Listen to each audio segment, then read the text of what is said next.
अगर आप भी चाहते हैं बिट्टू मलंगिया इंटरटेनमेंट का ऑडियो वीडियो सबसे पहले आप तक पहुंचे, तो लाल बटन को दबाकर चैनल को सब्सक्राइब करें और बेल आइकन दबाना ना भूलें।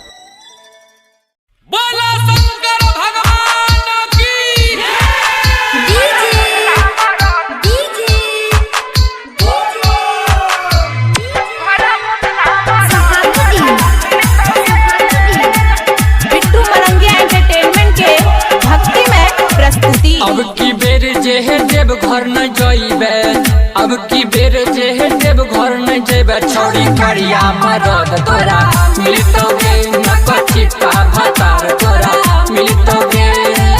अब की बेर जे है देव घर न जइबे, अब की बेर जे है देव घर न जइबे, छोड़ी करिया मरद तोरा मिलतोगे, घर मुतना मरद तोरा मिलतोगे।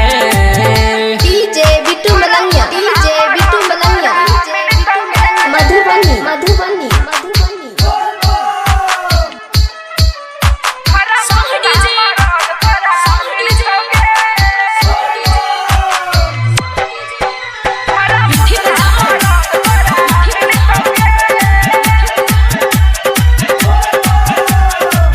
आई तक नहीं तू भांग धथुरा, कहियो मंदिर में चर होलही गे, गाँव गाँव में घूम के पूरा पाप छोड़ी चढ़ होलही गे।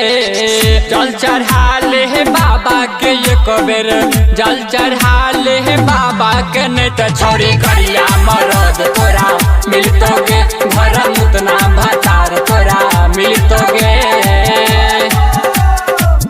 अब की बेर जे है देव घर नहीं जेबे, छोड़ी करिया मरद तोरा मिलतोगे, न कच्ची पा भातार तोरा मिलतोगे।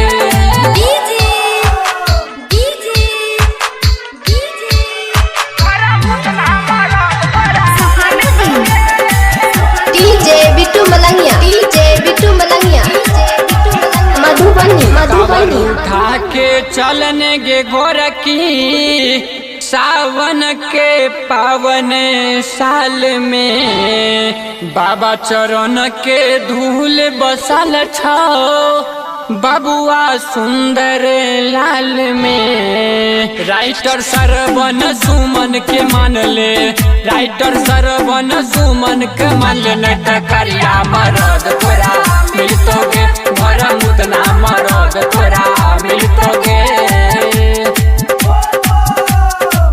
अब की बेर जे है देव घर नहीं जेबे, छोड़ी करिया मरद तोरा मिलतोगे, न कच्ची पा भातार तोरा मिलतोगे। Presented by Bittu Malangia Entertainment।